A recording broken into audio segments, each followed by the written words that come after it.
Ghazipur border मौजूद हैं जिथे श्रोमणी गुरुद्वारा प्रबंधक कमेटी के सीनियर मीत प्रधान सुरजीत सिंह पिट्टेवाड़ के मैंबर श्रोमणी कमेटी रजिंदर सिंह जी मेहता इत्थे पहुंचे हुए आ। किसान आगू राकेश कैद उन्होंने वालों सन्मानित किया गया। इत्थे आके जो पता लगा कि उन्होंने वालों इत्थे सम्मान दिता जा रहा है। राकेश जिहड़े किसान वड्डी गिनती जिथे जिहड़े किसान मौजूद आ उन्होंने वालों जिहड़ा किसान आगू राकेश कैद जी इत्थे उन्होंने मिलने वास्ते सुरजीत सिंह जी पिट्टेवाड़ सीनियर मीत प्रधान श्रोमणी गुरुद्वारा प्रबंधक कमेटी मैंबर श्रोमणी कमेटी भाई रजिंदर सिंह जी मेहता इत्थे पहुंचे हुए उन्होंने वालों राकेश टकैत जी जिहड़ा राकेश टकैत किसान आगू जिन्होंने एक हा का नारा मारिया सी किसानों के हक दे विच अज उन्होंने वालों वड्डा समर्थन उन्होंने देण वास्ते श्रोमणी गुरुद्वारा प्रबंधक कमेटी को देण वास्ते उन्होंने आया। इत्थे उन्होंने वालों सिरों पाओ दे के जिहड़ा हुणे ही जिहड़ा 2 मिनट पहला ही जिहड़ा सिरों पाओ दे के सन्मानित किया गया है। असीं मेहता साहब नाल भी गल करांगे, पिट्टेवाड़ साहब नाल भी गल करांगे, उत्थे टकैत साहब नाल भी गल करांगे। हाँ जी पिट्टेवाड़ साहब तुहाडा स्वागत है। अज तुसीं टकैत साहब नूं मिलण वास्ते आए हो, की कहना जी? वाहिगुरू जी का खालसा वाहिगुरू जी की फतेह। किसान देश की रीढ़ की हड्डी आ ते किसानां दा ये जिहड़ा मोर्चा बहुत वड्डा मोर्चा ते दुनिया दे विच चला गया। हर इंसान दे हार्टली अंदरों हर इंसान जिहड़ा इन्हां दी मदद ते आ और जिहड़ा सरकारां बनदियां आ किसानां नूं जां लोकां नूं उन्हां दी मदद करन वास्ते उन्हां नूं चंगे पासे लाउण वास्ते और सरकारां नूं चाहीदा कि हर बंदे दी गल सुनन, हर इंसान दी गल सुनन। किसान मोर्चा लगा है, किसान मोर्चे च नूं तार पीडो करन वास्ते सरकारां दिन रात लगियां ने। इन्हां दी इंटैलीजेंस लगी आ ये किसानां नूं आपस विच भाईचारक साझ तो पिछे हटाउण लई उन्हां नूं लड़ाउण लई ये बहुत वड्डे तार मसले घड़ रहीआं ने। जिस तरह कुछ किसी को खालिस्तानी कहा जा रहा है, किसी को कोई कहा जा रहा है और ये जिहड़ी गल है वो लोगों सिरे नहीं चढ़ देनी। और जिहड़ा ये मोर्चा आ ये मोर्चे ने कामयाब होना है। असी श्रोमणी गुरुद्वारा प्रबंधक कमेटी वालों साडा वफद आया, असी तकड़े हो के इन्हां दे नाल आ। असी जो भी सानू ये किसान आगू जो भी कहणगे, जो इन्हां नूं चीज़ां दी इत्थे जरूरत आ, साडे लंगर इत्थे भी लगे आ, ਸਿੰਘੂ बार्डर ते भी लगे आ, टिकरी बार्डर ते भी लगे आ, मैडिकल सुहाइया सुविधावां जिहड़ियां वो दे रहे हैं और जिहड़ी हर सुविधा है उन्होंने दे रहे हैं। जिन्नी भी साडी कोशिश हुई, जो भी इन्हां दी डिमांड हुई है, हर वक्त इत्थे हाज़र होवांगे और इन्हां दी मदद ते तकड़े होकर डट के काम करांगे। वाहिगुरू जी का खालसा वाहिगुरू जी की फतेह। साडे नाल भाई रजिंदर सिंह मेहता भी उन्होंने भी गल करांगे। मेहता साहब तुहाडा पहला तो अजीत ते स्वागत है। जिवें कि देखा कि 2-3 दिन पहले उत्थे गाजीपुर बार्डर नूं खाली करने वास्ते प्रशासन वालों अपील कर दी गई, अपील नहीं सॉरी उन्होंने वालों हुक्म किया गया तो इन्हां टकैत साहब ने भावुक होकर अपील की, इन्हां दे अथरू भी डिगे, नाल इन्हां कहा भी सरदारां नूं बदनाम करने की कोशिश की जा रही है। होर भी इन्हां गल्लां कीतियां, तुहाडा की कहना इहनूं लैके? वाहिगुरू जी का खालसा वाहिगुरू जी की फतेह। जिहड़ा 26 किसान यूनियन वालों समुचे तौर पर चढ़दी कला का प्रतीक और सरकार वाग एक संबोलिक ट्रैक्टर मार्च रखा से जिहड़ा दिल्ली च, उस तो बाद जी लाल गली की घटना वापरी है, सरकार ने बड़ी बदनीति के नाल, सरकार दी एजेंसियां ने बड़ी बदनीति के सारा वो प्लैंड प्रोग्राम सी एजेंसियां का और इंटेंशनली सारा कुछ किया गया केवल एक किसान यूनियन की इस एजीटेशन को बदनाम करने दुनिया भर दे विच। और इसे करके उसनूं बहाना बना के फिर रात 26 की रात जिस गुंडागर्दी ते बुरशागर्दी का विखावा किया इन्हां दे भाजपा के वर्करां ने, जिस बहाने दे नाल जो कुछ किया है उसकी जिन्नी निंदा की जाए उन्नी थोड़ी है। पर सतगुर की कृपा है कि उदण ही टकैत साहब ने जिहड़ा वड्डा स्टैंड लिया और समुची लीडरशिप जी किसान यूनियन की है इन्हों ने चढ़ती कला का जोड़ा सबूत दिता, एकता का सबूत दिता, एकजुटता का सबूत दिता। वह सदका ही है कि रातों रात उन्होंने अपने जोड़े सुपने से माड़े उन्होंने तो वापस होना पाया। इत्थे जिहड़ियां तैनात कीतियां घेराबंदी करके फोर्सां लाइयां सी, रात 3 बजे 2:30-3 बजे उन्होंने वापस जाना पाया था क्योंकि जिस वड्डे पद्धर उत्ते और अज भी हज़ारां की तादाद में तिन्नों बार्डरां दे उत्ते टिकरी ਸਿੰਘੂ बार्डर और ये गाजीपुर बार्डर टकैत साहब की उस एक अपील ने रातों रात इत्ते हड़ लैण दा सिख संगतां दा और समुचे जिन्ने भी समर्थन है किसान यूनियन के इस एजीटेशन के और थां पर थां सब तो वड्डी गल है कि दुनिया भर में जिथे भी वसदा जिहदे उन्होंने इस एजुकेशन हमदर्दी है, हमदर्दी के सदके उन्होंने वो अरदासां कर रहे और अरदासां का सदका बिल्कुल प्रतख सतगुर का वरतारा वरत्या कि इन्होंने सारी सरकार नूं अपनियां उन्हां माड़ियां नीतियां की मूँह दी खानी पई है। ये कोई शक शुबा नहीं, सरकार इस एजुकेशन लमका सकती है पर फेल नहीं कर सकती। ये जित यकीनी है। टकैत साहब और इन्हें समूची साथी लीडरशिप जी है उन्होंने जित निश्चय होनी है। वो थोड़ा समा लग सकता, वड्डियां एजुटेशनां ने ये हक्कां हिक्कां वास्ते जो लड़ाइयां लड़ियां जांदियां ने वो समाबद्ध नहीं होंदियां। ਉਹ ਬੜੀ ਦ੍ਰਿੜਤਾ ਦੇ ਨਾਲ ਚੜ੍ਹਦੀ ਕਲਾ ਲੜਨੀਆਂ ਪੈਂਦੀਆਂ ਨੇ। ਇਸ ਵਾਸਤੇ ਬਹੁਤ ਵੱਡਾ ਇਹਨਾਂ ਦੇ ਜਿਹੜਾ ਸਬੂਤ ਹੈ ਤਾਂ ਏਕਤਾ ਦਾ। ਔਰ ਜਿਹੜੀਆਂ ਸਾਜ਼ਿਸ਼ਾਂ ਸਰਕਾਰ ਨੇ ਘੜੀਆਂ ਪਿਛਲੇ ਸਮੇਂ 'ਚ ਉਹ ਉਹਨਾਂ ਨੂੰ ਮੂੰਹ ਦੀ ਖਾਣੀ ਪਈ ਹੈ। ਆਉਣ ਵਾਲੇ ਚੜ੍ਹਦੀ ਕਲਾ ਨਾਲ ਜਿੱਤ ਹੋਊਗੀ। ਅਸੀਂ ਆਪਣੇ ਵੱਲੋਂ ਸ਼੍ਰੋਮਣੀ ਗੁਰਦੁਆਰਾ ਪ੍ਰਬੰਧਕ ਕਮੇਟੀ ਵੱਲੋਂ ਸ਼੍ਰੋਮਣੀ ਅਕਾਲੀ ਦਲ ਵੱਲੋਂ ਅਸੀਂ ਇਹਨਾਂ ਦਾ ਹਰ ਤਰੀਕੇ ਦਾ ਸਾਥ ਆ। ਤਿੰਨਾਂ ਬਾਰਡਰਾਂ ਆਖਰੀ ਸਵਾਲ 26 ਜਨਵਰੀ ਨੂੰ ਜਿਹੜੀ ਘਟਨਾ ਵਾਪਰੀ ਆ, ਜੋ ਘਟਨਾਕ੍ਰਮ ਜੋ ਵੀ ਹੋਇਆ, ਉਹਦੇ ਤੋਂ ਬਾਅਦ ਆਪਣੇ ਪੰਜਾਬ ਦੇ ਵੱਡੀ ਗਿਣਤੀ 'ਚ ਨੌਜਵਾਨਾਂ ਨੂੰ ਜਿਹੜਾ ਦਿੱਲੀ ਪੁਲਿਸ ਵੱਲੋਂ ਨਜਾਇਜ਼ ਪਰਚੇ ਦਰਜ ਕਰਕੇ ਤਿਹਾੜ ਜੇਲ੍ਹ ਦੇ ਵਿੱਚ ਸੁੱਟਦਾ, ਉਹਦੇ ਵਾਸਤੇ ਸ਼੍ਰੋਮਣੀ ਗੁਰਦੁਆਰਾ ਪ੍ਰਬੰਧਕ ਕਮੇਟੀ ਵੱਲੋਂ ਕੋਈ ਉਪਰਾਲੇ ਕੀਤੇ ਜਾ ਰਹੇ ਉਹਨਾਂ ਦੇ ਕੇਸ ਲੜਨ ਵਾਸਤੇ ਜਾਂ ਉਹਨਾਂ ਨੂੰ ਰਿਹਾ ਕਰਵਾਉਣ ਵਾਸਤੇ? ਜਿਹੜੀ 26 ਤਰੀਕ ਦੀ ਘਟਨਾ ਵਾਪਰੀ ਹੈ, ਜਿਹਦੇ ਬਹਾਨੇ ਦੇ ਨਾਲ ਨੌਜਵਾਨ ਜਿਹੜੇ ਫੜੇ ਆ, ਕੋਈ 84-85 ਲੋਕ ਜਿਹੜੇ ਫੜੇ ਆ, ਜਿਨ੍ਹਾਂ 'ਤੇ ਕੇਸ ਦਰਜ ਕੀਤਾ ਗਿਆ, ਔਰ ਅੱਜ ਇਹਨਾਂ ਦੀ ਸਮੁੱਚੀ ਲੀਡਰਸ਼ਿਪ ਜਿਹੜੀ ਹੈ ਇਹਨਾਂ ਦੇ ਕੇਸ ਦਰਜ ਕੀਤੇ ਗਏ। ਇਹਨਾਂ ਨੂੰ ਬਕਾਇਦਾ ਬਾਈ ਨੇਮ FIR ਦਰਜ ਕੀਤੀਆਂ ਗਈਆਂ ਨੇ। ਇਹ ਸਰਕਾਰ ਦੀ ਉਸੇ ਬੁਰਸ਼ਾਗਰਦੀ ਤੇ ਗੁੰਡਾਗਰਦੀ ਦਾ ਹੀ ਨਤੀਜਾ ਹੈ। ਸਰਕਾਰ ਦਰਅਸਲ ਬੁਖਲਾ ਗਈ ਸੀ, ਆਪਣਾ ਕੰਮ ਬਹੁਤ ਗਲਤ ਕਰ ਚੁੱਕੀ ਸੀ, ਬਹੁਤ ਗਲਤ ਸਾਜ਼ਿਸ਼ ਸੀ। ਉਹਨੂੰ ਡਿਫੈਂਡ ਕਰਨ ਵਾਸਤੇ ਸਰਕਾਰ ਸਾਰੇ ਪੈਂਤੜੇ ਬਣਾ ਰਹੀ ਹੈ। ਔਰ ਇਹ ਕੇਸ ਅਲਟੀਮੇਟਲੀ ਸਰਕਾਰ ਨੂੰ ਵਾਪਸ ਲੈਣੇ ਚਾਹੀਦੇ ਆ ਔਰ ਲੈਣੇ ਪੈਣੇ ਆ। ਔਰ ਜਿੰਨੇ ਫੜੇ ਗਏ ਆ, ਜਿਨ੍ਹਾਂ ਦੇ ਕੇਸ ਦਰਜ ਹੋਏ ਆ, ਇਹਨਾਂ ਦੇ ਸਮੁੱਚੇ ਤੌਰ ਉੱਤੇ ਸ਼੍ਰੋਮਣੀ ਗੁਰਦੁਆਰਾ ਪ੍ਰਬੰਧਕ ਕਮੇਟੀ ਨੂੰ ਮਜ਼ਬੂਤ ਰੱਖ ਕੇ ਨਾ, ਜਿਹੜਾ ਵਕੀਲਾਂ ਦਾ ਜਿਸ ਤਰ੍ਹਾਂ ਦੇ ਵਕੀਲ ਸਾਨੂੰ ਲੋੜ ਪਈ, ਜਿਹੜੀ ਸਟੇਜ ਤੇ ਲੋੜ ਪਈ, ਉਹਨਾਂ ਦੀ ਹਰ ਤਰੀਕੇ ਦੀ ਮਦਦ ਹੋਊਗੀ। ਔਰ ਦਿੱਲੀ ਕਮੇਟੀ ਨੇ ਵੀ ਇਸੇ ਤਰ੍ਹਾਂ ਅਨਾਉਂਸ ਕੀਤਾ ਕਿ ਹਰ ਤਰੀਕੇ ਦੀ ਜਿਹੜੀ ਇਹਨਾਂ ਦੀ ਮਦਦ ਹੋਊਗੀ। ਇਹਨਾਂ ਤੋਂ ਸਮੁੱਚਾ ਜਿਹੜਾ ਇਹ ਵੇਲੇ ਆਵਾਮ ਹੈ, ਪੰਜਾਬ ਦਾ, UP ਦਾ, ਸਾਰੇ ਸਟੇਟਾਂ ਦਾ, ਹਿੰਦੁਸਤਾਨ ਦਾ, ਉਹ ਇਹਨਾਂ ਸਾਰੇ ਜਿਹੜੇ ਗ੍ਰਿਫਤਾਰ ਹੋਏ ਉਹਨਾਂ ਦੇ ਨਾਲ ਖੜਾ। ਕਿਸੇ ਤਰ੍ਹਾਂ ਉਹਨਾਂ ਨੂੰ ਡੋਲਣ ਦੀ ਲੋੜ ਨਹੀਂ, ਚੜ੍ਹਦੀ ਕਲਾ ਦਾ ਸਬੂਤ ਦੇਣ ਔਰ ਹਰ ਤਰੀਕੇ ਦੀ ਪੈਰਵੀ ਹੋਊਗੀ। 2-4 ਦਿਨਾਂ ਦੇ ਵਿੱਚ ਹੀ ਉਹ ਬਾਹਰ ਸੰਗਤ ਦੇ ਵਿੱਚ ਹੋਣਗੇ। ਧੰਨਵਾਦ। ਜਿੰਦਰ ਸਿੰਘ ਜੀ ਮਹਿਤਾ ਸਾਡੇ ਨਾਲ ਕਿਸਾਨ ਆਗੂ ਰਕੇਸ਼ ਟਕੈਤ ਜੀ ਮੌਜੂਦ ਹੈ, ਜਿਨ੍ਹਾਂ ਦਾ ਵੱਡਾ ਚਿਹਰਾ ਸਾਹਮਣੇ ਆਇਆ। ਜਿਵੇਂ ਕਿ ਤੁਸੀਂ ਦੇਖਿਆ ਕਿ 2 ਦਿਨ ਪਹਿਲਾਂ ਗਾਜੀਪੁਰ ਬਾਰਡਰ ਨੂੰ ਖਾਲੀ ਕਰਨ ਦੇ ਹੁਕਮ ਜਾਰੀ ਕੀਤੇ ਸੀ, ਪਰ ਇਹਨਾਂ ਨੇ ਇੱਕ ਅਪੀਲ ਕੀਤੀ, ਜਿਸ ਤੋਂ ਬਾਅਦ ਜਿਹੜਾ ਅੰਦੋਲਨ ਸਿਖਰਾਂ 'ਤੇ ਚੱਲ ਰਿਹਾ, ਪੂਰੇ ਜਿਹੜਾ ਅੰਦੋਲਨ ਸਰਜੀਤ ਹੋ ਗਿਆ। ਇੱਥੇ ਅਸੀਂ ਉਹਨਾਂ ਨਾਲ ਗੱਲ ਕਰਾਂਗੇ। ਹਾਂਜੀ ਟਕੈਤ ਸਾਹਿਬ, ਤੁਹਾਡਾ ਅਜੀਤ ਪਰ ਸਵਾਗਤ ਹੈ। ਤੁਸੀਂ ਕੀ ਕਹਿਣਾ ਚਾਹੋਗੇ? हमारा ये है कि एक सरकार का षड्यंत्र ये था।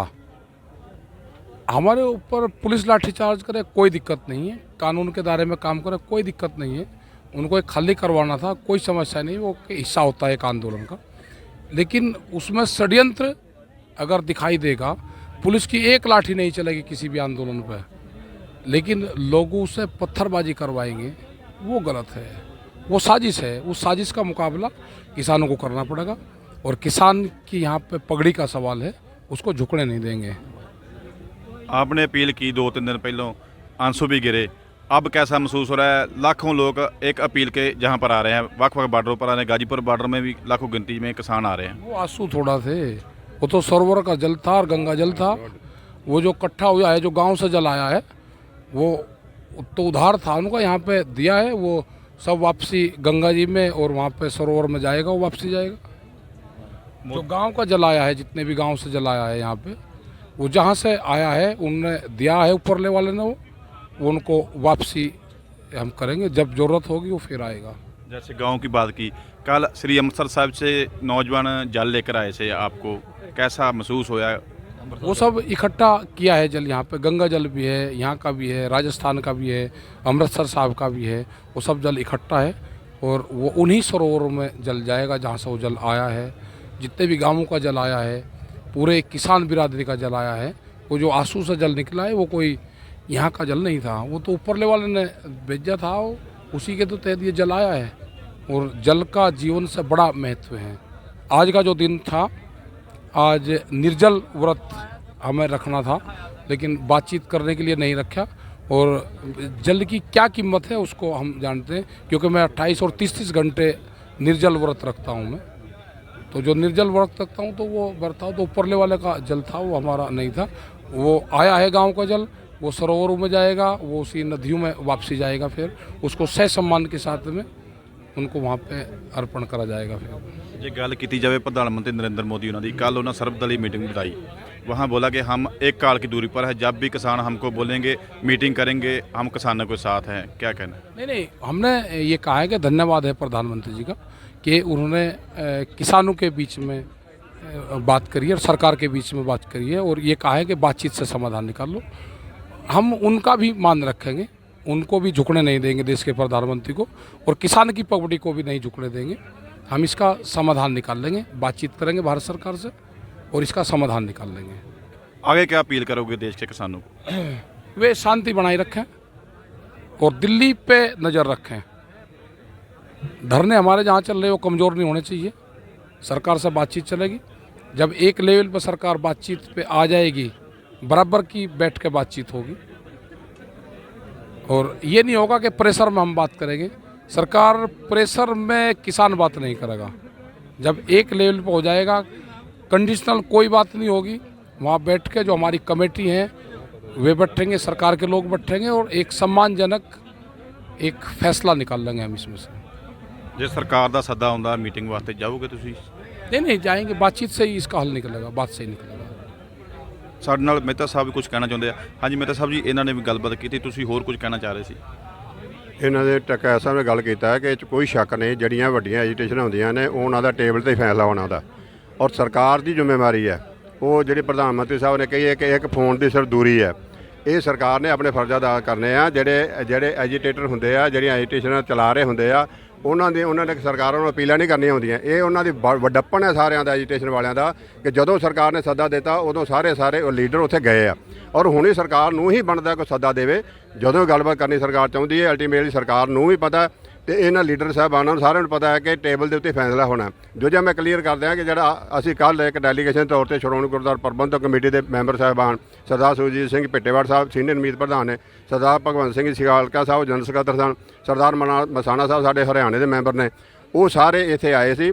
ਉਹ ਬੀਬੀ ਜਗੀਰ ਕੌਰ ਜੀ ਜਿਹੜੇ ਸਾਡੇ ਪ੍ਰਧਾਨ ਨੇ, ਉਹਨਾਂ ਨੇ ਉਚੇਚੇ ਤੌਰ ਤੇ ਭੇਜਿਆ। ਸਰਦਾਰ ਸੁਖਬੀਰ ਸਿੰਘ ਜੀ ਬਾਦਲ ਸਾਹਿਬ ਨੇ ਉਚੇਚੇ ਤੌਰ ਤੇ ਇਸ ਵਾਸਤੇ ਭੇਜਿਆ ਕਿ ਟਕੈਤ ਸਾਹਿਬ ਨੂੰ ਪਰਸਨਲੀ ਮਿਲ ਕੇ ਆਓ, ਔਰ ਉਹਨਾਂ ਨੂੰ ਬੇਨਤੀ ਕਰੋ ਕਿ ਸ਼੍ਰੋਮਣੀ ਅਕਾਲੀ ਦਲ, ਸ਼੍ਰੋਮਣੀ ਗੁਰਦੁਆਰਾ ਪ੍ਰਬੰਧਕ ਕਮੇਟੀ ਹਰ ਤਰੀਕੇ ਦੇ ਨਾਲ, ਆਰਥਿਕ ਤੌਰ ਤੇ ਔਰ ਨੈਤਿਕ ਤੌਰ ਤੇ, ਪੋਲੀਟੀਕਲ ਤੌਰ ਤੇ, ਜਿਸ ਤਰ੍ਹਾਂ ਦੀ ਵੀ ਜਦੋਂ ਵੀ ਹੁਕਮ ਲਾਉਣਗੇ ਅਸੀਂ ਹਰ ਤਰ੍ਹਾਂ ਦੇ ਨਾਲ ਖੜੇ ਹਾਂ, ਸਮੁੱਚੀ ਲੀਡਰਸ਼ਿਪ ਦੇ ਨਾਲ, ਵਿਸ਼ੇਸ਼ ਤੌਰ ਟਕੈਤ ਸਾਹਿਬ ਨਾਲ, ਜਿਨ੍ਹਾਂ ਦੇ ਇਹ ਦਲੇਰੀ ਔਰ ਚੜ੍ਹਦੀ ਕਲਾ ਦਾ ਸਦਕਾ ਇਹ ਆ ਜਿਹੜਾ ਦੁਬਾਰਾ ਹੁਲਾਰਾ ਮਿਲਿਆ। ਅਸਲ ਇਹ ਜਿਹੜਾ ਭਾਣਾ ਅਸਲ ਵਿੱਚ ਵਾਪਰਿਆ, ਜਿਸ ਤਰ੍ਹਾਂ ਦਾ ਹੁੰਦਾ ਜਦੋਂ ਕੋਈ ਮਾੜੇ ਜਿਹੇ ਵੱਡੀਆਂ ਐਜੀਟੇਸ਼ਨ ਥੋੜ੍ਹੀ ਜਿਹੀ ਢਿੱਲ ਮਹਿਸੂਸ ਹੁੰਦੀ ਆ, ਤੇ ਕੁਦਰਤ ਆਪ ਇਨਵੋਲਵ ਹੁੰਦੀ ਉਹਦੇ ਵਿੱਚ। ਟਕੈਤ ਸਾਹਿਬ ਦੇ ਜਿਹੜੇ ਆਂਸੂ ਦੀ ਗੱਲ ਕੀਤੀ ਜਾ ਰਹੀ ਹੈ, ਪਰਮੇਸ਼ਰ ਆਪ ਇਨਵੋਲਵ ਹੋਇਆ। ਇਹਨਾਂ ਕੋਲੋਂ ਅਪੀਲ ਹੀ ਏਡੀ ਪ੍ਰਭਾਵ ਢੰਗ ਨਾਲ ਕਰਾਈ ਗਈ ਕਿ ਅੱਜ ਫਿਰ ਬੁਲੰਦੀਆਂ ਤੇ ਆ, ਕੋਈ ਕਸਰ ਨਹੀਂ। ਪਿਛਲੀ ਜਿਹੜੀ ਐਜੀਟੇਸ਼ਨ ਉਹ ਵੀ ਵੇਖੀ, ਪਿਛਲੇ ਦਿਨਾਂ ਦੀ 26 ਤੋਂ ਪਹਿਲਾਂ ਦੀ ਵੀ, ਔਰ ਅੱਜ ਹੀ ਵੇਖੀ ਹੈ, ਮਹਿਸੂਸ ਕੀਤਾ ਹੈ ਕਿ ਪਹਿਲਾਂ ਨਾਲੋਂ ਜ਼ਿਆਦਾ ਬੁਲੰਦੀ ਹੈ, ਪਹਿਲਾਂ ਨਾਲੋਂ ਜ਼ਿਆਦਾ ਜੋਸ਼ ਦੇ ਵਿੱਚ ਕਿਸਾਨ ਇੱਥੇ ਆਪਣੇ ਮੋਰਚਿਆਂ 'ਤੇ ਤਾਇਨਾਤ ਨੇ। ਜਿਵੇਂ ਟਕੈਤ ਸਾਹਿਬ ਨੇ ਅਪੀਲ ਕੀਤੀ, ਸਮੁੱਚਿਆਂ ਨੂੰ ਰਹੋ ਤਾਂ ਸ਼ਾਂਤ, ਹਰ ਤਰੀਕੇ ਨਾਲ ਸ਼ਾਂਤੀ ਬਣਾ ਕੇ ਰੱਖਣੀ ਹੈ, ਪਰ ਨਜ਼ਰ ਜ਼ਰੂਰ ਇਹਨਾਂ ਮੋਰਚਿਆਂ 'ਤੇ ਰੱਖਣ, ਕਿਉਂਕਿ ਉਹਨਾਂ ਦੀ ਜਿਹੜੇ ਪਿੰਡਾਂ 'ਚ ਖੇਤਾਂ 'ਚ ਕੰਮ ਕਰ ਰਹੇ ਆ, ਉਹਨਾਂ ਤੇ ਇਹਨਾਂ ਦੀ ਦੂਰੀ ਨਹੀਂ ਬਣਨੀ ਚਾਹੀਦੀ। ਉਹਨਾਂ ਨੂੰ ਹਰ ਵੇਲੇ ਦਾ ਨਜ਼ਰ ਬਣਾ ਕੇ ਰੱਖਣੀ ਚਾਹੀਦੀ ਹੈ। ਜਦੋਂ ਵੀ ਸੱਦਾ ਆਵੇ, ਜਿਸ ਤਰ੍ਹਾਂ ਦਾ ਮਹਿਸੂਸ ਕਰੇ ਤੇ ਇਮੀਡੀਏਟਲੀ ਪਹੁੰਚਣ। ਇਹਦੇ ਵਿੱਚ ਸਾਰਿਆਂ ਦੀ ਰਲ ਮਿਲ ਕੇ ਸ਼ਕਤੀ ਹੈ। Thank you. ਅਸੀਂ ਭਿੱਟੇਵਾੜ ਸਾਹਿਬ ਨਾਲ ਵੀ ਗੱਲ ਕਰਾਂਗੇ ਦੁਬਾਰਾ। ਭਿੱਟੇਵਾੜ ਸਾਹਿਬ, ਅੱਜ ਪ੍ਰਧਾਨ ਮੰਤਰੀ ਨਰਿੰਦਰ ਮੋਦੀ ਉਹਨਾਂ ਵੱਲੋਂ ਮਨ ਦੀ ਬਾਤ ਕੀਤੀ ਗਈ, ਨਵੇਂ ਸਾਲ ਦੇ ਵਿੱਚ ਪਹਿਲੀ ਵਾਰ ਬਾਤ ਕੀਤੀ ਹੈ, ਉੱਥੇ ਮਨ ਦੀ ਬਾਤ ਕਰ ਰਹੇ, ਪਰ ਕਿਸਾਨਾਂ ਦੀ ਗੱਲ ਸੁਣਨ ਨੂੰ ਤਿਆਰ ਨਹੀਂ। ਦੇਸ਼ ਦੇ ਪ੍ਰਧਾਨ ਮੰਤਰੀ ਦੀ ਬਹੁਤ ਵੱਡੀ ਨੈਤਿਕ, ਪੋਲੀਟੀਕਲ ਬਹੁਤ ਵੱਡੀਆਂ ਜ਼ਿੰਮੇਵਾਰੀਆਂ ਨੇ। ਇਹ ਜਿਹੜੀਆਂ ਜ਼ਿੰਮੇਵਾਰੀਆਂ ਇਹਨਾਂ ਨੂੰ ਨਿਭਾਉਣ ਵਾਸਤੇ ਜਿੱਡਾ ਬਹੁਤ ਵੱਡਾ ਵਿਸ਼ਾਲ ਹਿਰਦਾ ਚਾਹੀਦਾ। ਕੋਈ ਇੱਕ ਕਮਿਊਨਿਟੀ ਨਹੀਂ ਦੀ ਗੱਲ ਨਹੀਂ ਕਰਨੀ ਚਾਹੀਦੀ, ਸਾਰੀਆਂ ਕਮਿਊਨਿਟੀਜ਼ ਦੀ ਗੱਲ ਕਰਨੀ ਚਾਹੀਦੀ ਆ। ਮਨ ਦੀ ਬਾਤ ਜਿਹੜੀ ਸਮਾਜ ਦੀ ਆ, ਜਿਹੜੀ ਜਨਤਾ ਦੀ ਮਨ ਦੀ ਬਾਤ ਆ, ਉਹ ਸੁਣਨੀ ਚਾਹੀਦੀ ਆ। ਉਹ ਸੁਣ ਕੇ ਉਹਦਾ ਜਵਾਬ ਦੇਣਾ ਚਾਹੀਦਾ। ਜਿਹੜੀ ਪ੍ਰਧਾਨ ਮੰਤਰੀ ਦੀ ਮਨ ਦੀ ਬਾਤ ਆ, ਉਹ ਮਨ ਦੀ ਬਾਤ ਉਹ ਜਿਸ ਤਰ੍ਹਾਂ ਮਰਜ਼ੀ ਕਰਨ, ਉਹ ਉਹਨਾਂ ਦੀ ਮਨ ਦੀ ਬਾਤ ਪਬਲਿਕ ਸੁਣਦੀ ਆ। ਪਰ ਜੇ ਪਬਲਿਕ ਨੂੰ ਉਹ ਮਨ ਦੀ ਬਾਤ ਪਸੰਦ ਨਹੀਂ ਆਉਂਦੀ, ਜਾਂ ਪਬਲਿਕ ਦੇ ਮਨ ਦੀ ਬਾਤ ਉਹਦੇ ਵਾਸਤੇ ਨਹੀਂ ਹੈਗੀ, ਤਾਂ ਫਿਰ ਮਨ ਦੀ ਬਾਤ ਜਿਹੜੀ ਉਹ ਚੰਗੀ ਨਹੀਂ। ਮਨ ਦੀ ਬਾਤ ਕਰਨ ਤੇ ਲੋਕਾਂ ਲਈ ਕਰਨ। ਆ ਜਿਹੜੇ ਕਿਸਾਨ, ਦੇਸ਼ ਦਾ ਕਿਸਾਨ ਸੜਕਾਂ ਤੇ ਬੈਠਾ ਰੁਲ ਰਿਹਾ ਔਰ ਐਜੀਟੇਸ਼ਨਾਂ ਕਰ ਰਿਹਾ, ਤੇ ਉਹਨਾਂ ਦੇ ਮਨ ਦੀ ਬਾਤ ਜਿਹੜੀ ਉਹ ਸੁਣਨੀ ਚਾਹੀਦੀ ਹੈ, ਸੁਣ ਕੇ ਉਹਦੇ ਜਵਾਬ ਦੇਣੇ ਚਾਹੀਦੇ ਆ। ਇਹ ਜਿਹੜੇ ਕਾਲੇ 3 ਕਾਨੂੰਨ ਬਣੇ ਆ, ਇਹਨਾਂ ਕਾਨੂੰਨਾਂ ਨੂੰ ਉਹਨਾਂ ਨੂੰ ਰੱਦ ਕਰਕੇ ਕਿਸਾਨਾਂ ਨੂੰ ਰਾਹਤ ਦੇਣੀ ਚਾਹੀਦੀ ਹੈ। ਇਹ ਕਿਸਾਨ, ਇਹ ਸਾਡੀਆਂ ਬਜ਼ੁਰਗ ਬਾਪ, ਬਜ਼ੁਰਗ ਮਾਤਾਵਾਂ, ਸਾਡੀਆਂ ਬੱਚੇ ਅਸੀਂ ਵੇਖੇ ਸੜਕਾਂ ਤੇ ਬੈਠੇ, ਔਰ ਇਹ ਇਹਨਾਂ ਨੂੰ ਰਾਹਤ ਦੇਣ, ਇਹ ਆਪਣੇ ਘਰਾਂ ਜਾਣ, ਆਪਣੇ ਪਰਿਵਾਰਾਂ ਨਾਲ ਸੁੱਖ ਸ਼ਾਂਤੀ ਵਰਤਾਉਣ। ਔਰ ਵੇਖੋ ਤਕਰੀਬਨ 150-200 ਕਿਸਾਨ ਜਿਹੜਾ ਉਹ ਇੱਥੇ ਕੁਰਬਾਨੀ ਕਰ ਗਿਆ, ਸ਼ਹੀਦ ਹੋ ਗਿਆ। ਤੇ ਜੇ 150-200 ਕਿਸਾਨ ਸ਼ਹੀਦ ਹੋ ਗਏ ਤੇ ਅਜੇ ਕੁਰਬਾਨੀਆਂ ਕਿੰਨੀਆਂ ਹੋ ਰਹੀਆਂ, ਇਹਨਾਂ ਨੂੰ ਜ਼ਰੂਰਤ ਆ ਮਨ ਦੀ ਬਾਤ 'ਚ ਇਹ ਜ਼ਰੂਰ ਗੱਲ ਕਰਨ, ਲੋਕਾਂ ਨੂੰ, ਲੋਕਾਂ ਦੇ ਮਨ ਦੀ ਬਾਤ ਸੁਣ ਕੇ ਇਹਦਾ ਹੱਲ ਕਰਕੇ ਇਹ ਮੋਰਚੇ ਨੂੰ ਸਮਾਪਤ ਕਰਨ। ਇਹ ਲੋਕ ਕਿਸਾਨ ਆਪਣੇ ਘਰਾਂ ਨੂੰ ਜਾਣ। ਧੰਨਵਾਦ। ਵਾਹਿਗੁਰੂ ਜੀ ਕਾ ਖਾਲਸਾ, ਵਾਹਿਗੁਰੂ ਜੀ ਕੀ ਫਤਿਹ। ਧੰਨਵਾਦ ਜੀ। ਸੋ ਦੋਸਤੋ, ਤੁਸੀਂ ਸੁਣ ਰਹੇ ਸੀ ਭਾਈ ਜਿਹੜੇ ਸ਼੍ਰੋਮਣੀ ਗੁਰਦੁਆਰਾ ਪ੍ਰਬੰਧਕ ਕਮੇਟੀ ਦੇ ਸੀਨੀਅਰ ਮੀਤ ਪ੍ਰਧਾਨ ਸੁਰਜੀਤ ਸਿੰਘ ਭਿੱਟੇਵਾੜ, ਭਾਈ ਰਜਿੰਦਰ ਸਿੰਘ ਜੀ ਮਹਿਤਾ, ਨਾਲ ਜਿਹੜੇ ਕਿਸਾਨ ਆਗੂ ਰਕੇਸ਼ ਟਕੈਤ ਸਾਰਿਆਂ ਨਾਲ ਅਸੀਂ ਗੱਲਬਾਤ ਕੀਤੀ, ਜਿਨ੍ਹਾਂ ਨੂੰ ਸ਼੍ਰੋਮਣੀ ਗੁਰਦੁਆਰਾ ਪ੍ਰਬੰਧਕ ਕਮੇਟੀ ਵੱਲੋਂ ਪ੍ਰਧਾਨ ਬੀਬੀ ਜਗੀਰ ਕੌਰ ਦੇ ਆਦੇਸ਼ਾਂ ਦੇ ਜਿਹੜੇ ਇੱਥੇ ਅੱਜ ਨੁਮਾਇੰਦੇ ਪਹੁੰਚੇ ਆ, ਉਹਨਾਂ ਵੱਲੋਂ ਪੂਰਨ ਸਾਥ ਦਿੱਤਾ ਗਿਆ। ਨਾਲ ਵਿਸ਼ਵਾਸ ਵੀ ਦਵਾਇਆ ਗਿਆ ਕਿ ਅੱਗੇ ਕਿਸਾਨੀ ਅੰਦੋਲਨ ਨਾਲ ਜੋ ਵੀ ਉਹਨਾਂ ਨੂੰ ਲੋੜ ਹੋਵੇਗੀ, ਹਰ ਤਰ੍ਹਾਂ ਦੀ ਚੀਜ਼ ਜਿਹੜੀ ਇੱਥੇ ਹਰ ਤਰ੍ਹਾਂ ਦੀ ਸੁਵਿਧਾ ਮੁਹੱਈਆ ਕਰਵਾਈ ਜਾਵੇਗੀ, ਹਰ ਤਰ੍ਹਾਂ ਦਾ ਸਾਥ ਦਿੱਤਾ ਜਾਵੇਗਾ। ਉੱਥੇ ਰਕੇਸ਼ ਟਕੈਤ ਉਹਨਾਂ ਨੇ ਵੀ ਗੱਲਬਾਤ ਕਰਦਿਆਂ ਕਿਹਾ ਕਿ ਇਹ ਅੰਦੋਲਨ ਹੈ ਕਿਸਾਨ ਅੰਦੋਲਨ ਹੈ। ਉਹਨਾਂ ਮੋਦੀ ਬਾਰੇ ਵੀ ਗੱਲਬਾਤ ਕੀਤੀ। ਉਹਨਾਂ ਨਾਲ ਇਹ ਵੀ ਕਿਹਾ ਕਿ ਜਿਵੇਂ ਜੇ ਸਰਕਾਰ ਚਾਹੁੰਦੀ, ਜਿਵੇਂ ਪ੍ਰਧਾਨ ਮੰਤਰੀ ਮੋਦੀ ਉਹਨਾਂ ਨੇ ਕੱਲ੍ਹ ਕਿਹਾ ਸੀ ਕਿ ਮੈਂ 1 ਕਾਲ ਦੀ ਦੂਰੀ 'ਤੇ ਜਦੋਂ ਵੀ ਕਿਸਾਨ ਕਹਿਣਗੇ ਮੈਂ ਆਵਾਂਗਾ, ਉਹਨਾਂ ਇੱਕ ਟਕੈਤ ਉਹਨਾਂ ਨੇ ਵੀ ਕਿਹਾ ਕਿ ਅਸੀਂ ਮੀਟਿੰਗ ਲਈ ਹਰ ਸਮੇਂ ਤਿਆਰ ਹਾਂ। ਜੇ ਸਰਕਾਰ ਮੀਟਿੰਗ ਦਾ ਸੱਦਾ ਦਿੰਦੀ ਸੋ ਅਸੀਂ ਮੀਟਿੰਗ 'ਤੇ ਪਹੁੰਚਾਂਗੇ। ਸੋ ਅਸੀਂ ਤੁਹਾਨੂੰ ਅਜੀਤ ਵੈਬ ਟੀਵੀ ਜਿਹੜੇ ਹਰ ਤਰ੍ਹਾਂ ਦੀ ਜਿਹੜੀ ਆ ਪਲ ਦੀ ਇੱਥੋਂ ਦੀ ਗਾਜੀਪੁਰ ਬਾਰਡਰ ਤੇ ਹੋਰ ਬਾਰਡਰਾਂ ਦੀ ਜਾਣਕਾਰੀ ਦਿੰਦਾ ਰਹੋ। ਵਧੇਰੇ ਖਬਰਾਂ ਤੁਸੀਂ ਦੇਖ ਰਹੇ ਹੋ ਅਜੀਤ ਵੈਬ ਟੀਵੀ। ਸਹਿਯੋਗੀ ਸਾਥੀ PS ਕੜਿਆਲ ਦੇ ਨਾਲ ਗੁਰਪ੍ਰੀਤ ਸਿੰਘ ਢਿੱਲੋਂ, ਗਾਜੀਪੁਰ ਬਾਰਡਰ। ਦੇਸ਼ ਦੁਨੀਆ ਦੀਆਂ ਤਾਜ਼ਾ ਖਬਰਾਂ ਦੇ ਲਈ ਹੁਣੇ ਪਲੇ ਸਟੋਰ ਤੋਂ ਡਾਊਨਲੋਡ ਕਰੋ ਪੰਜਾਬ ਦੀ ਆਵਾਜ਼ ਅਜੀਤ ਨਿਊਜ਼ ਐਪ। ਹੁਣ ਤੁਹਾਡਾ ਆਪਣਾ ਅਜੀਤ ਹਰ ਸੋਸ਼ਲ ਮੀਡੀਆ ਪਲੇਟਫਾਰਮ ਦੇ ਉੱਤੇ ਉਪਲਬਧ ਹੈ।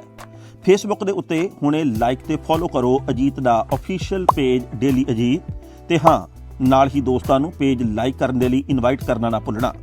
ਇੰਨਾ ਹੀ ਨਹੀਂ, ਹਿੰਦੀ ਦੇ ਵਿੱਚ ਖਬਰਾਂ ਵਾਸਤੇ ਲਾਈਕ ਤੇ ਫੋਲੋ ਕਰੋ ਸਾਡਾ ਫੇਸਬੁੱਕ ਪੇਜ ਅਜੀਤ ਸਮਾਚਾਰ ਹਿੰਦੀ। YouTube ਦੇ ਉੱਤੇ ਵੀਡੀਓ ਖਬਰਾਂ ਦੇਖਣ ਦੇ ਲਈ ਹੁਣੇ ਸਬਸਕ੍ਰਾਈਬ ਕਰੋ ਅਜੀਤ ਦਾ official YouTube channel Ajit web TV. ਤੁਹਾਡਾ ਆਪਣਾ ਅਜੀਤ ਹੁਣ ਟਵਿੱਟਰ ਤੇ ਇੰਸਟਾਗ੍ਰਾਮ ਦੇ ਉੱਤੇ ਵੀ ਉਪਲਬਧ ਹੈ। ਟਵਿੱਟਰ ਦੇ ਉੱਤੇ ਖਬਰਾਂ ਦੇ ਲਈ ਫੋਲੋ ਕਰੋ ਡੇਲੀ ਅਜੀਤ, ਤੇ ਇੰਸਟਾਗ੍ਰਾਮ ਦੇ ਉੱਤੇ ਖਬਰਾਂ ਦੇ ਨਾਲ ਵੀਡੀਓ ਦੇਖਣ ਦੇ ਲਈ ਫੋਲੋ ਕਰੋ ਬਲੂ ਟਿਕ ਵਾਲਾ ਸਾਡਾ ਅਫੀਸ਼ੀਅਲ ਚੈਨਲ ਡੇਲੀ ਅਜੀਤ। ਇੰਨਾ ਹੀ ਨਹੀਂ, ਅਜੀਤ ਦੇ ਵੀਡੀਓ ਹੁਣ ਤੁਸੀਂ Apple TV ਦੇ ਉੱਤੇ ਵੀ ਵੇਖ ਸਕਦੇ ਹੋ, ਤੇ ਨਾਲ ਹੀ ਅਜੀਤ ਅਖਬਾਰ ਦਾ ਡਿਜੀਟਲ ਐਡੀਸ਼ਨ ਪੜ੍ਹਨ ਦੇ ਲਈ ਡਾਊਨਲੋਡ ਕਰੋ ਅਜੀਤ ਈ-ਪੇਪਰ ਐਪ। ਤੁਹਾਡਾ ਆਪਣਾ ਭਰੋਸੇਯੋਗ ਚੈਨਲ, ਤੁਹਾਡੀ ਆਪਣੀ ਆਵਾਜ਼, ਪੰਜਾਬ ਦੀ ਆਵਾਜ਼ ਅਜੀਤ।